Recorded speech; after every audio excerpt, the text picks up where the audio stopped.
Hi friends, welcome to I dreams. Shri Vidya ఉపాసకులు పిలిస్తే అమ్మవారు వస్తుందని అంటారు. అసలు ఏంటి శ్రీ విద్యా ఉపాసకుల్లో ఆ గురు పరంపర కావచ్చు, ఆ అమ్మవారిని ఉపాసన చేస్తున్నప్పుడు అమ్మవారు ఎట్లాగా ప్రతిష్ఠిస్తారు, అమ్మవారు ఎలా ప్రత్యక్షమవుతారు అనేది తెలుసుకోవడానికి మన స్వామీజీ ఉన్నారు. శ్రీ విద్యా ఉపాసకులు చెప్పండి స్వామీజీ, మీ పేరు? నా పేరు నేతేటి బాలకామేశ్వర శర్మ. మాది శ్రీకాకుళం జిల్లా మడపాం నుంచి వస్తున్నాం. మా యొక్క గురువు గారు పెంట వెంకట సుబ్రహ్మణ్య శర్మ గూడాం పంతులు గారిగా సుప్రసిద్ధులు. శ్రీ రామానందనాథులుగా కూడా ఆయన సుప్రసిద్ధం.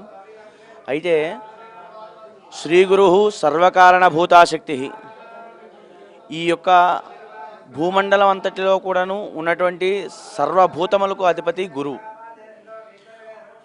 గురువు లేనిదే ఎటువంటి విద్యను పొందడానికి కానీ, అమ్మవారి యొక్క సాక్షాత్కారం పొందడానికి కానీ గురువు ప్రధానమైనటువంటి వారు. అయితే ఒకప్పటిలో మనం వెతుక్కుంటూ గురువు గారి దగ్గరికి వెళ్ళేవాళ్ళం. కానీ కలియుగంలో ఇప్పుడున్న పరిస్థితుల్లో ముఖ్యంగా చెప్పుకోవాలనుకుంటే గురువులు శిష్యులను ఎంచుకుంటున్నారు. ఎలాగా అండి అంటే ఇది నా యొక్క స్వానుభవంతో చెప్తున్నది. మా నాన్నగారు నేతేటి వెంకటప్పల సూర్యనారాయణ శర్మ గారు, ఆయన స్మార్త. ఆయనకి మా గురువు గారు స్వగురువు అయినటువంటి రామానందులు గారు రిలేషన్ పరంగా కావచ్చు. నా యొక్క 18వ ఏటన ఏమిటి పరిస్థితి, వీడి తాలూకు జాతక రీత్యా ఏమిటి అని అడిగినప్పుడు, అంటే బావమరుదుల సంబంధం మా గురువు గారికి మరియు మా నాన్నగారికి. ఏం లేదు బాబా, నా దగ్గర పంపించు, నేను వీడికి శ్రీ విద్య ఇస్తాను, శ్రీ విద్య వీడికి అబ్బుతుంది, వీడి జాతక రీత్యా పనిచేస్తుందని చెప్పడం జరిగింది. ఆనాటికి శ్రీ విద్య అంటే ఏమో కూడా తెలియదు. నిజంగా అంతా గురుభిక్ష. ఈ రోజున ఇలా ఉన్నానంటే మా నాన్నగారి ఆశీస్సులు కావచ్చు, మా గురువుగారి యొక్క ఆశీస్సులు కావచ్చు. అయితే ఆయన చెప్పడము తరువాత 2018లో నేను శ్రీ విద్యను స్వీకరించడం జరిగింది. ఆనాటి నుంచి కూడా నేను శ్రీ విద్యలో ఉన్నాను.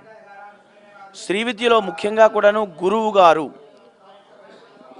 మన యొక్క ఈ గురువు గారి యొక్క అనుగ్రహం ఎలా ఉంటుందంటే, ఒక చీకటి అడవిలో మనం వెళ్తుండగా ఎటువైపు వెళ్ళాలో తెలియనప్పుడు ఒక దీపపు వెలుగులాగా, నానా ఈ దారిలో నీవు వెళ్ళు అని చెప్పేవారే గురువు.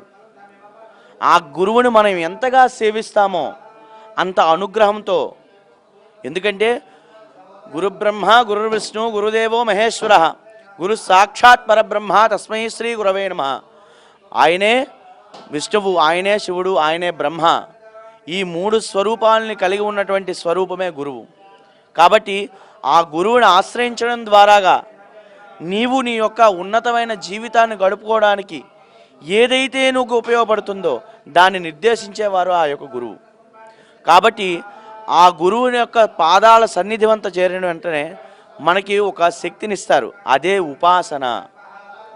ఆ ఉపాసన నీవు ఇది చెయ్యు. ఎటువంటి ఉపాసకులకైనా సరే ముందుగా ఇచ్చేది గురువు గణపతి బాల. ముందుగా గురువు గారిని సేవించిన తర్వాతనే గణపతి అనుగ్రహం. గణపతి దేనికి? విఘ్నకారకుడు, విఘ్నాలను తొలగించేవారు. తరువాత బాల. బాల మనస్సు యందు ఉంటుంది. ఆం హ్రీం క్రోం సౌ ఐం క్లీం సౌ శ్రీం హ్రీం బాలా పరమేశ్వరి ఆవేశ ఆవేశ ఆం హ్రీం క్రోం మమ హృదయ సన్నిధిం కురు స్వాహ. అంటే అమ్మవారు ఆ బాలా త్రిపుర సుందరీదేవి నిరంతరము కూడా మన యొక్క హృదయం యందు ఉంటుందట. కాబట్టి ఆవిడ నీ హృదయం యందు ఉండాలంటే నీవు గురువు యొక్క పాదాల యందు ఉండాలి. నీవు పాదాల చెంతను ఎప్పుడైతే గురువు పాదాల చెంతను ఉంటావో అప్పుడే అమ్మవారి నీ హృదయం యందు ఉంటుంది అని ఉద్దేశపూర్వకంగా చెప్పడమే గురువు గణపతి బాల. తదుపరి మిగతావన్నీ కూడాను ఆయన ఉపదేశం చేస్తారు. నాన్న, నీకు ఈ సందర్భంలో ఇప్పుడు నీకు ఇది అవసరం, ఇది నీవు తీసుకో అని చెప్తారు గురువుగారు. కాబట్టి అటువంటి గురువులని మనం ఎంతగా సేవిస్తే అంతే విధంగా మనకి సత్ఫలితాలు లభిస్తాయి. అలాగే అర్చనలు చేస్తున్నాం. అర్చనలో ప్రథమంగా చేసింది ఆత్మార్చన. ఆత్మార్చన చేసిన తర్వాత ముందుగా కూడా పాత్రాసాధనలో గురుపాత్ర వస్తుంది. గురుపాత్ర పెట్టిన తర్వాత గురువుకు నైవేద్యం చేసిన తర్వాత ఆత్మపాత్ర సరిత శక్తి పాత్ర. అంటే గురు సన్నిధికి నీవు చేరిన తర్వాత నీకు శక్తి వస్తుంది. తద్వారాగా నీవు అర్చన చేయడానికి పనికొస్తావు అని చెప్పడమే ఆ యొక్క విధి విధానం. కాబట్టి గురువు యొక్క సన్నిధి చేరిన చెంతనే అమ్మవారి యొక్క శక్తి కావచ్చు, స్వామివారి యొక్క శక్తి కావచ్చు, నీకు ఒక శక్తి వస్తుంది. తద్వారాగా నీవు తరించిన తర్వాతే నీవు ఎవరినైనా తరింపజేయగలవు అని చెప్పడమే ఆ యొక్క గురువు గారి యొక్క ముఖ్య ఉద్దేశం. కాబట్టి అటువంటి ఎందరో మహానుభావులు ఎంతెంతమందో సదాశివ సమారంభాం శంకరాచార్య మధ్యమాం అస్మదాచార్య పర్యంతాం వందే గురు పరంపరాం. శంకరాచార్యుల దగ్గర నుంచి కూడాను మనకి ఈనాటి వరకు కూడా ఈ గురువులందరినీ కూడా ఎందరో మహానుభావులు ఎన్నెన్నో విద్యలు ఇచ్చినటువంటి వారు ఎన్నెన్నో రహస్యాలని వేదం నుంచి బయటికి వెలికితీసి ఎంతోమందికి ఒక మార్గాన్ని, ఒక దిశానిర్దేశాన్ని చేసినటువంటి ఎంతమందో గురువులు ఉన్నారు. వారందరికీ కూడా నమస్కారం తెలియజేసుకుంటూ నాకు ఈ అవకాశం ఇచ్చినటువంటి భువనేశ్వరి పీఠాధిపతులకు నమస్కారం చేసుకుంటూ స్వస్తి.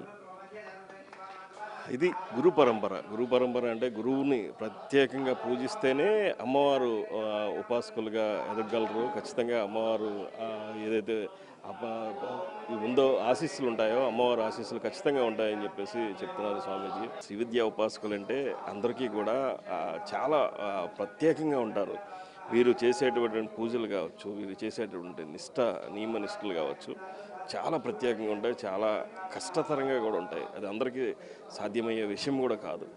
అటువంటి శ్రీ విద్యా ఉపాసకులు మరొక స్వామి మనతో ఉన్నారు. ఆయన అడిగి తెలుసుకుందాం. అసలు శ్రీ విద్యా ఉపాసకుల్లో అమ్మవారిని ప్రసన్నం చేసుకోవడానికి ఏ రకమైన పూజలు చేస్తారు, ఎట్లా ప్రసన్నం అవుతారు అమ్మవారు? నమస్కారం స్వామీజీ, మీ పేరు? కృష్ణ శర్మ అండి నా పేరు. నేను విశాఖపట్నంలో ఉంటున్నాను. చెప్పండి స్వామీజీ, ఎట్లా అనిపిస్తుంది? పరదేవతను చేరుకోవడానికి ప్రధానమైనది ఏంటి అంటే ఇప్పుడు శ్రీ విద్య అని చెప్పుకున్నాం. ఇందులో విద్య అవిద్య అని రెండు మార్గాలు ఉన్నాయి. అవిద్యయా చ మృత్యుంతీత్వా విద్యయా మృతమశ్నుతే అంటారు. అవిద్య వల్ల మృత్యు వస్తుంది, విద్య వల్ల అమృతత్వం వస్తుంది అని శాస్త్రవచనం. అయితే ఈ విద్యల్లో మళ్ళీ రెండు రకాలుగా ఉన్నాయి. ఒకటి పరావిద్య, రెండు అపరావిద్య. జగద్గురు శంకరాచార్యుల వారు వేదాంత భాష్యంలో ఒక చోట చెప్తారు, అర్గ్వేదాది చతుర్వేదాలు కూడా పరావిద్యలే కానీ అపరములు కావు అంటారు వారు. సాక్షాత్తు శంకరుడే ఆ మాట చెప్తారు. అయితే పరమేమిటి అంటే జ్ఞానాదేవత కైవల్యం అంటారు. జ్ఞానము ద్వారా చేరుకోవచ్చు. అయితే ఆ జ్ఞానం ఏమిటి అన్నది వేరే ప్రశ్న. అది వల్ల అలా తవ్వుకుంటూ వెళ్తే చాలా లోతుగా పోతూ ఉంటుంది. ప్రధానంగా ఈ జ్ఞానం అన్నది మనం శ్రీ విద్యాపరంగా స్వీకరించినట్టయితే పరదేవతను తెలుసుకోవడమే శ్రీ విద్య. ఆ విద్యను ఇందాక పెద్దలు చెప్పినట్టుగా చరమజన్మ ఆఖరి జన్మ అయితే శ్రీ విద్య వస్తుంది అని చెప్పారు. అయితే లలితా శాస్త్రంలో మనకి 4 మార్గాలు చూపించున్నాయి. వామాచారం చెప్పారు, దక్షిణాచారం చెప్పారు, సమయాచారం చెప్పారు, కౌలాచారం చెప్పారు. అయితే ఏ మార్గం నుంచి వెళ్ళినా కూడా మోక్షం వచ్చేస్తుందా? మోక్షం అంటే అంత సులభమైనటువంటి వస్తువా అంటే కుదరదు. ఎందుకు కుదరదు? 4 మార్గాలు ఆవిడే చెప్పింది కదా. అంటే ఎవరైనా ఏ మార్గంలో వెళ్ళైనా తరించవచ్చు అని అక్కడ అర్థం కాదు. ఎవరైనా ఏ మార్గంలోనైనా వెళ్ళి తరించడానికి అవకాశం లేదు. ఎవరికి ఏ అధికారం ఉందో వారు ఆయా మార్గాలలో మాత్రమే ప్రవర్తించాలి. ఎవరికైతే వేదాధికారం ఉంటుందో వాళ్ళు కేవలం దక్షిణ సమయాచారాలనే ఆశ్రయించాలి. వేదాధికారం లేని వాళ్ళు కూడా పరదేవతను సేవించడానికి వీలుగా వామ కౌల అనేటువంటి ఆచారాలను పరమాత్మే రూపకల్పన చేశాడు. అది సాక్షాత్తు శివముఖం నుంచే ఉద్భవమైంది తప్పితే ఏ వ్యక్తి వైయుక్తికమైన విషయం అయితే కాదు అది. అయితే శివుడు చెప్పాడు కదా అంటే ఏది కూడా పరమేశ్వరుడు చెప్పినా కూడా శృతి స్మృతులకు విరుద్ధంగా ఉంటే శివుడు పెట్టినా కూడా చేయకూడదు. శివుడంతటి వాడు చెప్పినా అది శృతి స్మృతులకు విరుద్ధం కాకుండా ఉంటేనే తీసుకుంటాం. ఇప్పుడు మకార పంచక ప్రధానంగా ఉన్నటువంటి అర్చనలు ఏదైతే ఉందో అది చాలా స్పష్టంగా వేదము నిషేధించింది, స్మృతి కూడా నిషేధించింది. కాబట్టి ఈ ఇతర సాంప్రదాయాల్లో ఉన్నటువంటి వామ కౌలాచారాలతోటి అర్చన చేయకూడదు, చేయడానికి అవకాశం లేదు. ఎవరికి? దక్షిణాచార మార్గంలో అర్చన చేయగలిగిన అధికారం ఉన్న వాళ్ళకి. కాబట్టి అయితే ఈ 4 మోక్షం వస్తుందా అంటే 4 మోక్షం రాదు. అయితే వీళ్ళకి ఏమొస్తుంది అంటే సాయుధ్యాది మోక్షాలు తప్పక వస్తాయి. ఈ 4 ఆచారాలు పాటించిన వాళ్ళకి సాయుధ్యాది మోక్షాలు తప్పక వస్తాయి. అయితే సాయుధ్యాది మోక్షాలలో ఉన్న సమస్య ఏంటయ్యా అంటే క్షీణే పుణ్యే మర్చలోకం వసంతి అన్నట్టుగా ఆ పుణ్యభాగం ఏదైతే అయిపోతుందో మళ్ళా ఇంకొక ఉత్తమ జన్మ మళ్ళీ సంప్రాప్తించి మళ్ళా అదే శ్రీ విద్య ఎక్కడైతే ఆగిందో అక్కడి నుంచే శ్రీ విద్య ప్రారంభించి మరలా ఎప్పటికైనా సరే దక్షిణాచార మార్గంలోకి వస్తేనే ముక్తి మోక్షం, దక్షిణాచార మార్గం వినా ముక్తి రాదు. అయితే ఈ దక్షిణాచార మార్గంలో కూడా అనేక సంవత్సరాల క్రితమే ఇతర సాంప్రదాయాలకు బలం పెరిగి ఈ దక్షిణాచార సాంప్రదాయం పూర్తిగా లుప్తమైపోతున్న కాలంలో జగద్గురు కళ్యాణానంద భారతీ స్వామివారు అనేటువంటి ఒక మహావిభూతి అవతరించింది లోకంలో. వారే కానీ అవతరించకపోతే ఈనాడు శ్రీ విద్య అన్నది అసలు లోకంలోనే ఉండదు. ఒక్క శ్రీ విద్య కాదు, ఈనాడు వైదికాగమంలో ఎవడైనా పంచెలు కట్టుకుని ప్రతిష్టలు చేయిస్తున్నారు అంటే అది కేవలం కళ్యాణానంద భారతీ స్వామివారి పెట్టినటువంటి భిక్ష. వారు పెట్టినటువంటి వారు ఏదైతే సర్వదేవతా ప్రతిష్టా మందారహ అని ఒక గ్రంథం ఏదైతే ప్రకటించారో ఆ గ్రంథమే ప్రతిష్టలని వైదికాగమానికి అంతటికి మాతృకయ్యుంది. దాని నుంచి ఎన్ని పిల్లలైనా పెట్టొచ్చు, ఒక తల్లి ఎంతమంది పిల్లలైనా కనొచ్చు, కానీ తల్లి ఏది అంటే ప్రతిష్టా మందారం. నిజానికి అది టెక్స్ట్ బుక్ ఎవడు పడితే వాడు పట్టుకుని దాన్ని సాధించాలంటే అది అసలు అక్షరాలే అందవు.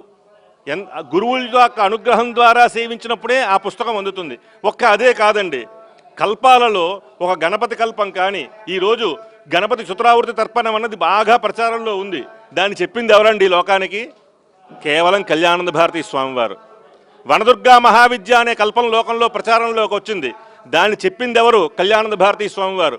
ఈనాడు చేస్తున్న శతచండీ సహస్రచండీ ఇటువంటి యాగాలన్నిటికీ కూడా ప్రధానమైనటువంటి మాతృక కళ్యాణానంద భారతీ స్వామివారి నుంచి పుట్టినదే. ఆఖరికి గాయత్రీ కల్పం అనే కల్పం కూడా వారే ప్రకటించి ఉన్నారు. ఇన్ని కల్పాలను ప్రకటించింది దేనికి అంటే కేవలం మోక్షానికి మార్గం కోసం. ఈ మోక్ష మార్గం ఎలా వస్తుంది అంటే దక్షిణాచారంలో కూడా కళ్యాణానంద భారతీ స్వామివారి సాంప్రదాయంలో మాత్రమే మోక్షం వస్తుంది, అందులో సందేహమే పడక్కర్లే. కారణం ఏంటి అంటే ఇక్కడ సాధకుడు అమ్మవారుగా ఎలా మారుతాడు అన్నదాన్ని చూపిస్తూ మొట్టమొదట అయితే నాకు నేను అమ్మవారిగా మారిపోతానా? కుదరదు. శాస్త్రంలో చెప్పి ఉండొచ్చు, అహందేవి నచాన్యోస్మి అని ఒక మాట అంటే అని ఉండొచ్చు. అంత మాత్రాన్ని అయిపోతామా? ఈరోజు త్రిశూలం పట్టుకు తిరుగుతారంటే లోకం హర్షిస్తుందా? అది కాదు అక్కడ విధానం.